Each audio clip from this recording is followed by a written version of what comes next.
folks, welcome back to the channel. Sorry it's been a couple of weeks. Things have been a little bit crazy. But I'm Shannon, and this is Sharon Shenanigans. So today I wanted to talk to you a little bit about the protections that I use when I'm hedge riding. And if you are interested in that topic and want to learn a little bit more about what one practitioner does, grab some tea and we'll get into it. So I think one thing that I want to talk about right from the beginning is the fact that protection while you're hedge riding is not just isolated to while you're hedge riding. I think it's really important to have kind of a general foundation of protection around your home or whatever space you live in. I think that there's a lot of different ways to do that, and there's a lot of great content out there that talks about those details. So make sure that you have a couple different ways that you protect your space and yourself before you're going and doing things with spirits in general, I would say. That said, I wanted to talk about specifically kind of my tools that I use when I'm hedge riding. I have the contents of my hag bag right here. I have my wand and I have my black tourmaline. And we use these at different points during my hedge riding experience. So I wanted to talk about kind of how I use them, with the caveat that this is just one practitioner's way and there's going to be as many different ways as there are people that participate in hedge riding. So I based a lot of my protections on the work of Willow on Flying the Hedge. I will link her blog below so that you can see kind of what I base things on. Let's start with my hag bag. We'll take these things over to the side so that we're not distracted. So this is my hag bag. It just holds the things that I want to be next to me and that I want to kind of connect with before I go on a hedge ride. So this big bag here is full of an incense blend that I made that's good for traveling and for dream work and any kind of liminal space work.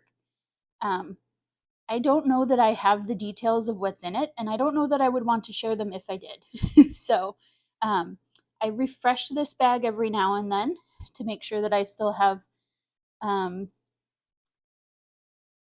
powerful herbs that I'm working with. And these are herbs that I've developed a relationship with kind of one-on-one, which we can talk about in another video if people are interested, kind of how I go about that. So that's the biggest part of my hag bag, is my herbal allies that I have in this kind of loose incense. And when I use my hag bag, I have it tied off and I'll just kind of sniff the herbs and kind of let that incense really ground me in my body and prepare me to take flight. So also I have these crystals, and they're each for different things. Clear quartz is kind of just to amplify and clarify the visions that I have. Well, I say visions, but I don't see anything when I fly, but like the experiences that I have. I have amethyst to help with memory and to help with kind of, again, clarity of thought. And then I have my black tourmaline. This is a really grounding stone and helps me kind of keep a tether to my body that's not too tight. So it allows me to kind of like trust that my body is safe and I can wander around and do things. So these three crystals together are always in my hag bag.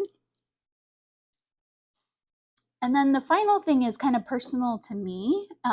The way that I get into the other world is through a pine forest that was on the land I grew up in. And so this is a pine cone to remind me of that pine forest. And so that goes in my hag bag as well. And that is basically it. So I tie it off with everything in there. And like I said, when I am, excuse me, when I'm going to be flying, I will usually grab my hag bag out and stick it to the right of me. So it kind of just lays along my right side. And then I will take a big sniff of my incense blend to kind of help ground me and get me ready to fly. Okay, So that was my hag bag. Next, I want to talk about my wand, which I have thankfully never had to use. But I take it with me on every ride, and it gives me a fair amount of confidence that I could handle things if I need to while I'm in the other world. So I lay this on my lap or across my chest when I'm hedge riding. And the idea is that if shit were to go down, I would be able to call this wand to me and be able to use it to direct energy and protect myself in the other world. So this is one of the things that I'm using during my hedge rides that helps me to stay protected. Another thing that's actually, I would say, more important is my spirit guides. Once you meet your spirit guides, they're a great way to make sure you're protected while you're exploring new parts of the other world. So very seldom do I travel without one of my spirit guides with me. And they're really the strongest form of protection that I have while I'm in the other world. So I would highly recommend building relationships with some spirits that are supportive and feel good, which we could talk about in a whole nother video about how you kind of discern that.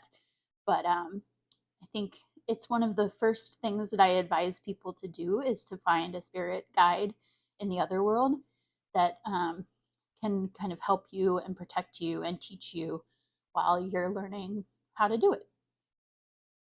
And then finally, my black tourmaline crystal. So this sits next to me on my left side while I'm hedge riding. And as soon as I get back, which I guess we could talk about that a little bit. I said that I enter through a pine forest when I go to the other world. I trace my steps backwards to go the same way out of the other world, which is fairly important and repeated by a bunch of practitioners. So I think know the way you go in and know the way you go out and make them reflect each other. And then once you kind of have taken the steps to come back to your body, there's usually kind of three things to do. One is to call all your power back into your body. The next one is to kind of cleanse yourself in whatever way makes sense to you. And then the third one is to ground. And that's why I have my crystal with me. So I will literally just sit there and hold my crystal. And immediately it brings my heart rate down. But basically just spend time with this ally of mine, remembering that I have a physical body and that it is supported and that I am connected to it. Which allows me to kind of reintegrate into life. So that's the basics of my protection. So for those of you that have been paying attention, we haven't talked at all about circle casting, and that's for a reason. I don't cast circles when I hedge ride.